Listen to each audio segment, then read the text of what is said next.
Esta historia del año 2010 hace analizar que no siempre es todo lo que parece. Una pareja de lesbianas, un historial oscuro y muchas personas que podrían tener algo en contra de las víctimas.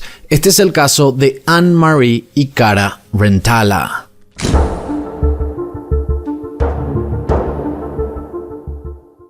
Nos vamos hasta el 29 de marzo del año 2010 en un pueblo llamado Granby, en el estado de Massachusetts, en una residencia ubicada en la 18 de la calle Barton. En esta casa vivía una pareja de lesbianas llamadas Anne-Marie y Cara Rentala, que tenían una hija de 2 años llamada Brianna. Era una noche lluviosa. Cara se había ido a hacer unos mandados con su hija a eso de las 3 de la tarde y para las 7 p.m. ya estaban de vuelta. Brianna, la hija de 2 años, fue la que se dio cuenta del cuerpo de Anne. Ella había ido hasta la puerta del sótano, que estaba abierta, y preguntó: ¿está mamá en el sótano? A lo que Cara se asomó, vio los pies de su esposa y rápidamente llevó a su hija a la casa del vecino porque no quería asustarla. Cuando llegaron a lo del vecino, Cara le contó que Anne estaba tirada en el suelo del sótano, le pidió que cuidara a su hija y que llamara al 911, a lo que el vecino le dijo que sí y llamó al número de emergencias. La primera patrullera llegó a las 7:20 p.m, los oficiales entraron directamente a la residencia y fueron al sótano. Ahí estaba Cara completamente desesperada, llorando incontrolablemente, diciéndole a la policía que no podía creer que su esposa estaba muerta. El sótano era utilizado como depósito, además no estaba muy ordenado. Había un par de zapatos deportivos tirados, una cubeta de pintura blanca regada en el suelo, una aspiradora casi enfrente a la escalera y se veía sangre en una alfombra blanca y en otras partes del sótano. A simple vista parecía un accidente. Anne habría caído y lastimosamente falleció. Cara estaba al lado del cuerpo de Anne, quien estaba boca arriba con los brazos extendidos hacia la cabeza y tenía los ojos abiertos. Llamaba la atención que el cuerpo de Anne estaba lleno de pintura, que se entremezclaban con la sangre, lo que hacía que el color blanco quedara con una tonalidad rosada. ¿Qué pasó en ese sótano? Este caso tomaría años en resolverse, con múltiples sospechosos, porque la verdad estaba oculta en la vida privada de la víctima. Anne tenía 37 años y Cara tenía 49. Ambas tenían el mismo trabajo, se dedicaban a ser paramédicas, lo que hacía que tuvieran horarios de trabajo extremos. Algunas veces trabajaban toda la noche y en otras ocasiones 24 horas corridas. Normalmente, mientras una iba a trabajar en el hospital, la otra se quedaba a cuidar a la hija. En la noche anterior, Cara mencionó que había agarrado su turno nocturno y luego había llegado a la casa a las 8:30 de la mañana del 29 de marzo de 2010, que fue el día del hecho. Ella llegó, su esposa estaba haciéndole el desayuno a su hija y le había ofrecido café. Fue un día normal. Cara durmió unas horas hasta que a la tarde se despertó, que fue cuando Anne le había pedido que fuera a un centro comercial a buscar unas cosas, mientras ella dormiría una siesta porque esa noche le tocaba ir al hospital y pasar toda la noche ahí. Según Cara, a las 3 de la tarde había agarrado a su hija, le dio un beso a su esposa y fue al centro comercial. En un momento de esa tarde, Cara había ido a un McDonald's para comprar algo para comer para ella y su hija, pero al final decidieron ir al Burger King que quedaba cerca. Durante toda esa tarde, Cara mandó mensajes a Anne sin recibir respuestas, pero ella simplemente pensó que su esposa seguía durmiendo. Luego, a eso de las 7 de la noche, volvió a la casa, que fue cuando se encontró con la escena. Anne era una mujer encantadora que amaba pasar tiempo con sus amigos y con su familia. A ella además le encantaba cantar y su fiesta favorita era cuando hacían karaoke en eventos familiares y con amigos. En el año 2002, ya trabajando como paramédica, conoció a Cara, quien tenía el mismo trabajo como dijimos. Se enamoraron y empezaron una relación. Esta era una pareja como el yin yang, lados opuestos que se atraen. Mientras Anne era el alma de la fiesta, Cara era más conservadora, pero de buena manera. se complementaban bastante bien, ya que Kara era la que mantenía todo en orden y la más organizadora. Después de más de 5 años estando juntas, Ann decidió mudarse a la casa de Kara. Y en el año 2008 tomaron la decisión de adoptar, que fue cuando Brianna llegó a sus vidas cuando apenas tenía 6 días de vida.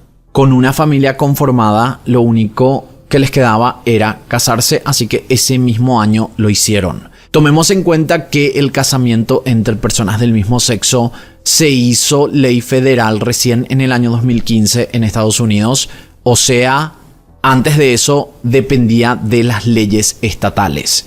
En Massachusetts, las parejas podían casarse desde el 2004. Es más, fue el primer estado de todo el país en hacer este cambio en las leyes, así que para Kara y Ann no había trabas y era algo que querían hacer. Con este evento, Ann cambió su apellido Cochrane a Rentala, que era el apellido de la familia de Kara, para que Brianna también tuviera el mismo apellido. Con los años, la pareja había hecho viajes y todos estaban de acuerdo que eran una pareja perfecta, pero en esa noche lluviosa de marzo no todo pintaba bien para Kara. ¿Qué realmente pasó con Ann Marie Rentala? Antes de seguir con este caso, te invito a que le des un like a este video, que te suscribas si todavía no lo estás y aprietes la campanita para que te avise de todos los videos nuevos que se vienen. Por las dudas, les aviso que estuvimos leyendo sus comentarios y estamos intentando hacer casos que todavía no existen en español, así que en este año vamos a estar llenos de historias nuevas muy poco conocidas en Latinoamérica para que tengan una opción diferente en este canal. Ahora sí, seguimos con este caso.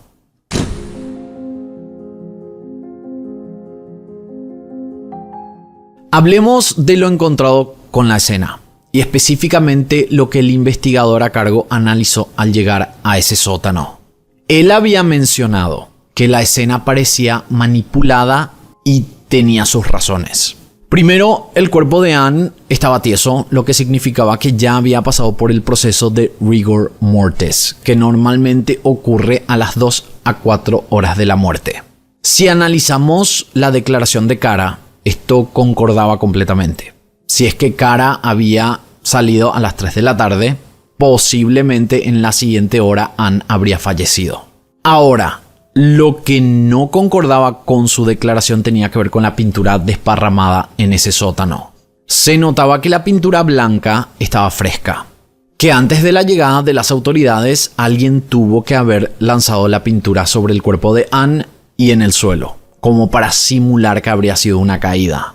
Aparte, la cubeta estaba posicionada al lado derecho y en comparación al cuerpo no tenía sentido que si hubiera sido un accidente la cubeta pudiera terminar en esa posición. Estaba muy lejos como para que fuera realmente una consecuencia de una supuesta caída. De nuevo, alguien tuvo que haber alzado esa cubeta, lanzado la pintura y haber colocado la cubeta en esa posición. Otro detalle en la escena aseguraba que alguien estuvo moviendo objetos en ese sótano. Por ejemplo, una canasta llena de ropa sucia estaba al lado de una caja de herramientas. Cuando los oficiales levantaron esta canasta, había sangre debajo, lo que significaba que esa canasta había sido movida. No había posibilidad que esa sangre hubiera terminado en ese lugar, siendo que la canasta bloquearía la zona. En su declaración con la policía, Kara mencionó que luego de dejar a su hija en lo del vecino, fue corriendo a su casa, bajó las escaleras al sótano y vio que el cuerpo de Ann estaba boca abajo. Ella movió el cuerpo para ponerlo boca arriba y para ver si tenía todavía signos vitales, a lo que se dio cuenta que Ann ya estaba fallecida porque la piel estaba muy fría. Cuando le preguntaron a Kara sobre la pintura, ella dijo que hacía meses que esa cubeta estaba ahí y que no sabía qué podría haber pasado. Luego llegaron los reportes de la autopsia.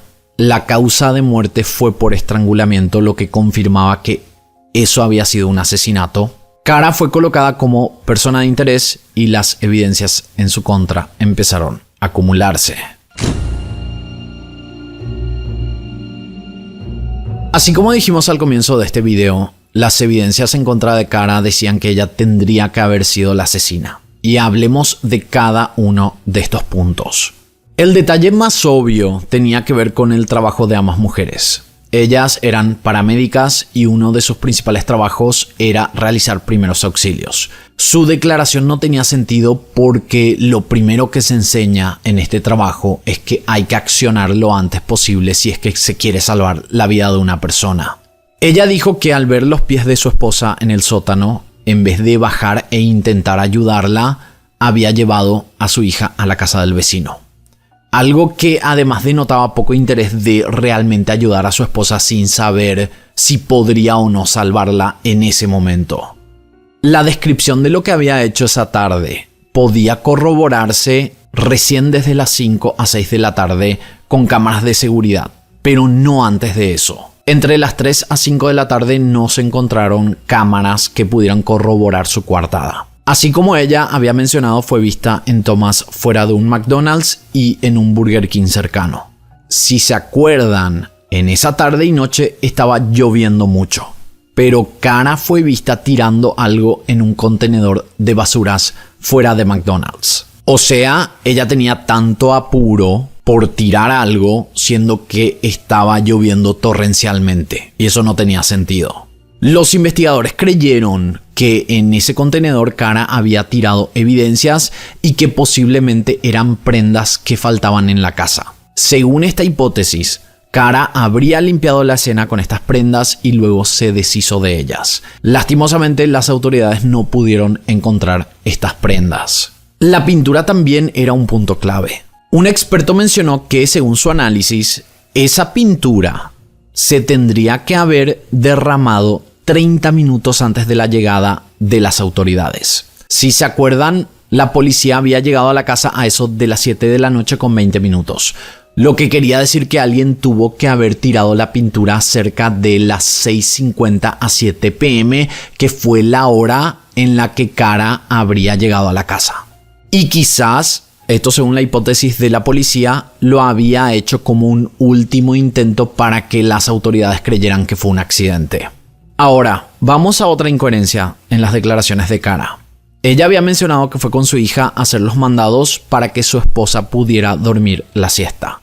Pero durante toda esa tarde, Kara llamó y mandó mensajes a Ann.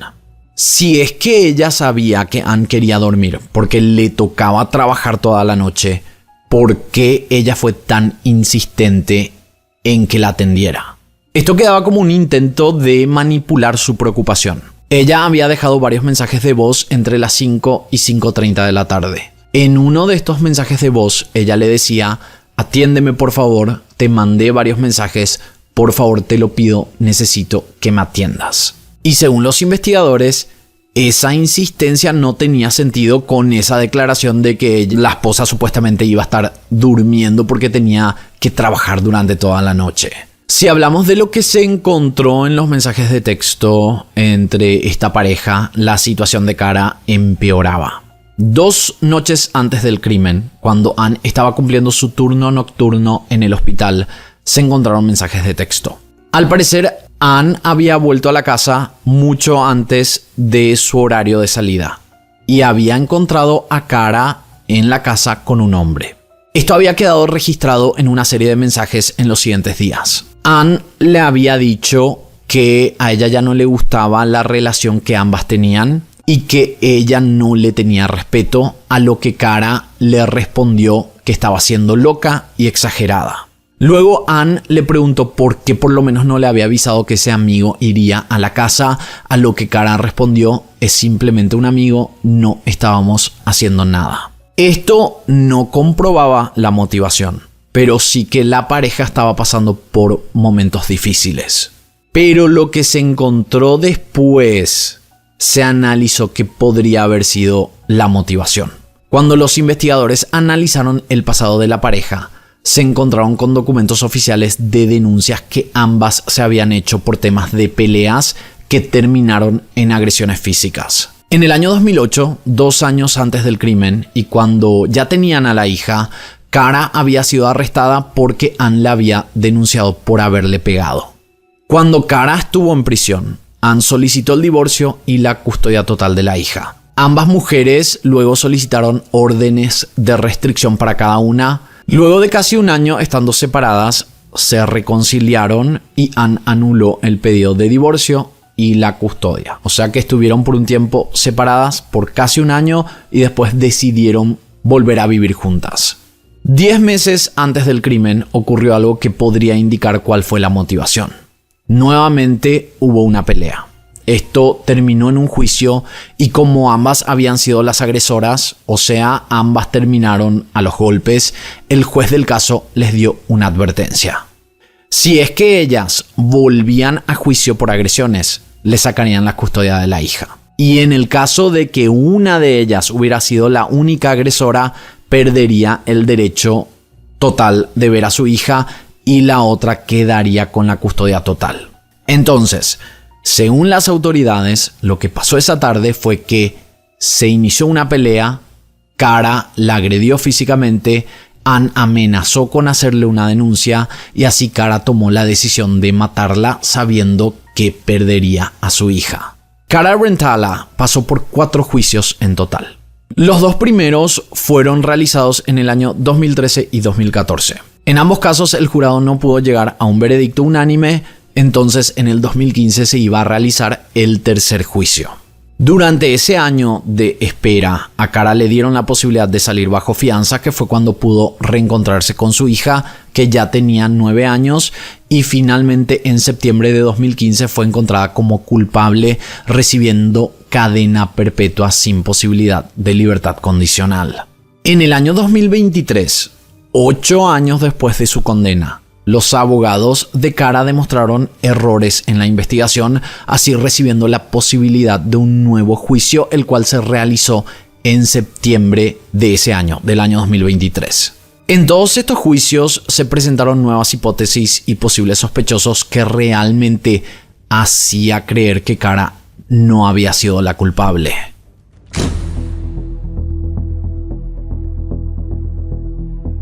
Todo el caso de Cara se basaba en evidencias circunstanciales. Obviamente no todo la hacía quedar bien, incluso el tema de las demandas y agresiones. Pero lo que las autoridades habían encontrado en su momento no era suficiente. Por algo, en los 2 primeros juicios hubo duda razonable, lo que hizo que ella tuviera que pasar por un tercer juicio, que fue cuando finalmente llegó la sentencia de cadena perpetua. Pero hablemos de las evidencias circunstanciales. Que ella no hubiera sido vista en cámaras de seguridad antes de las 5 de la tarde no significaba que realmente no hubiera salido a las 3 de la tarde como ella había indicado. Algo que es extraño en este caso tenía que ver con el celular de Cara. En el juicio jamás se mostró si analizaron el teléfono para ver qué indicaba el GPS. Esto daba a entender que las autoridades estaban eligiendo qué usar y qué no.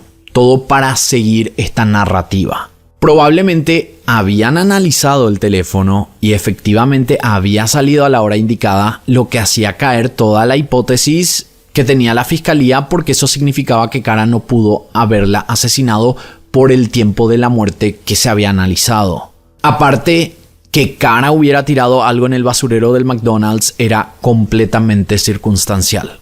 Familiares y amigos de ambas mujeres confirmaron que ellas solían usar los contenedores de basuras de locales porque no querían pagar el costo del servicio de basuras de la ciudad. Además, jamás encontraron las supuestas prendas que ella había tirado. Aparte, en el canasto de ropa sucia solo había ADN de Ann, no de Cara. Lo que quería decir que quizás Ann había bajado al sótano para lavar su ropa y alguien la atacó. Con el tema de la motivación, todos los familiares habían asegurado que luego de la advertencia del juez, ambas decidieron encaminar la relación y que estaban mejorando los problemas que tenían. Solían pelearse de vez en cuando, pero ya no cometiendo agresiones físicas. Es más, en los mensajes de texto que fueron filtrados se notaba que la más tranquila era Cara. Después todo lo demás eran suposiciones. Incluso si ella hubiera cometido el asesinato, no había nada que la enlazara directamente con el crimen más que ciertas cosas extrañas o actitudes que Cara tuvo en esos días. Entonces, si no había sido Cara la asesina, ¿quién podría haber sido? Aquí es cuando aparecieron 2 sospechosos y tenemos que decir que las autoridades solo quisieron culpar a Cara desde el comienzo sin indagar profundamente en estas 2 personas.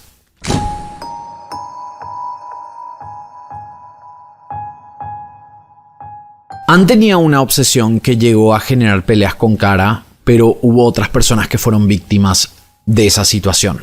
El primero era Mark Oleksak, que era compañero de trabajo de Ann.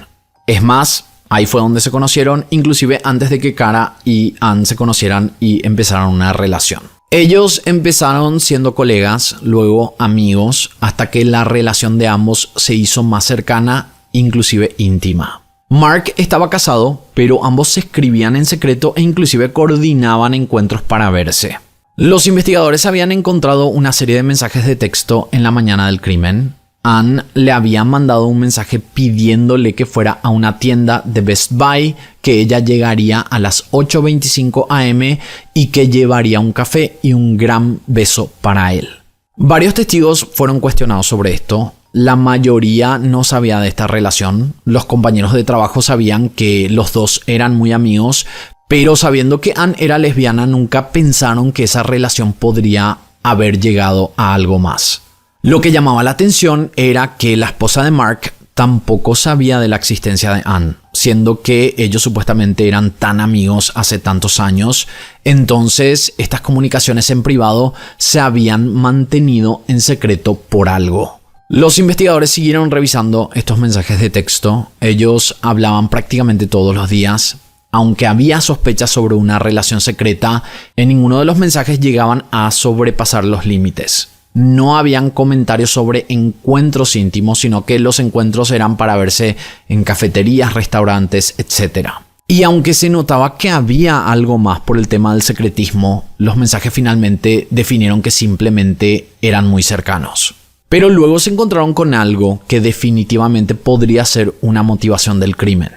Ann era conocida por gastar miles de dólares en joyas, tecnología y ropas. Pero estamos hablando de algo constante que era una especie de obsesión con compras compulsivas. Con una acumulación de deudas, Ann no tenía la posibilidad de sacar nuevas tarjetas de crédito.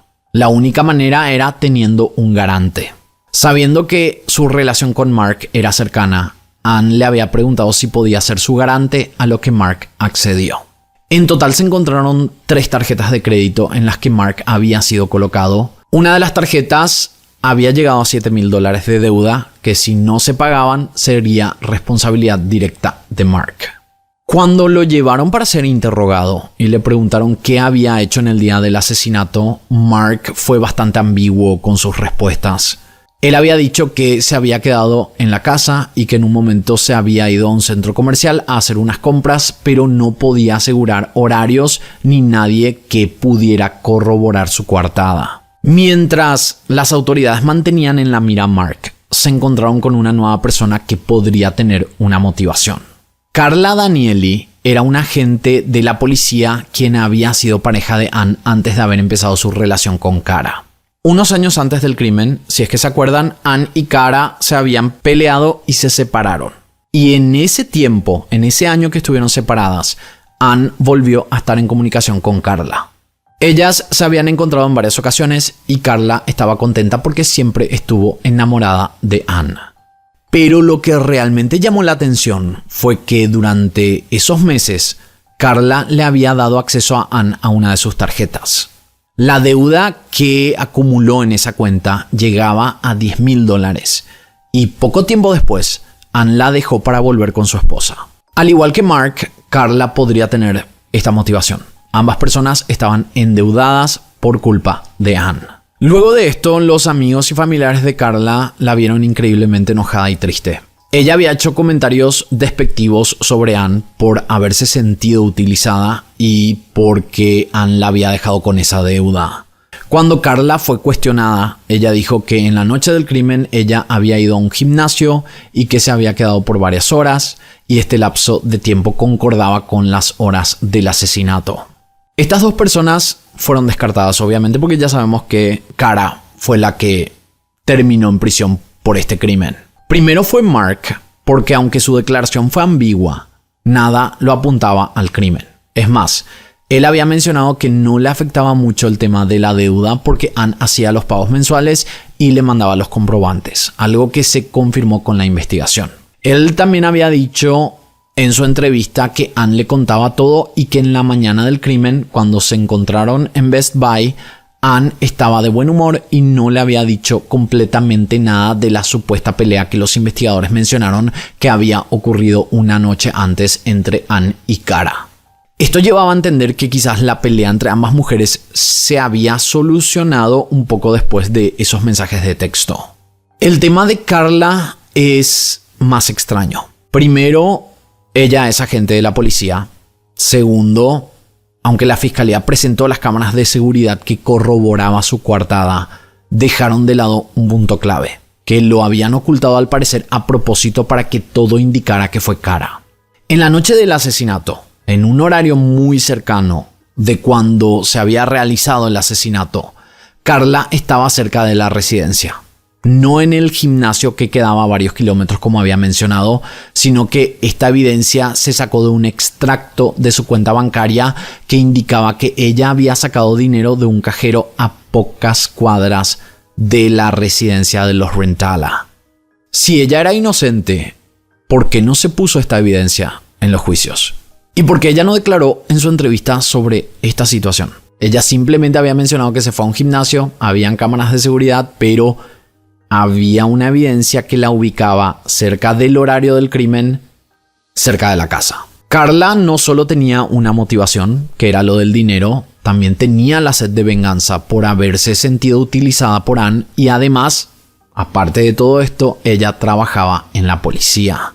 Recién cuando Cara había sido condenada a cadena perpetua, estamos hablando del tercer juicio del año 2015, los abogados de Cara habían encontrado esta evidencia de la cuenta bancaria de Carla.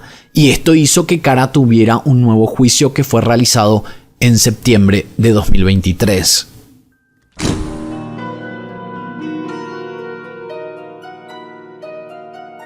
Tenemos que decir que este caso es muy polémico por todo esto. Hay ciertas cosas que hacen creer que Cara fue culpable, pero también se nota que jamás se indagó tanto en la exnovia de Ann llamada Carla. Algo interesante en este último juicio fue que Brianna, la hija de ambas mujeres, tuvo la oportunidad de hablar en público y pedirle al juez que liberaran a su madre.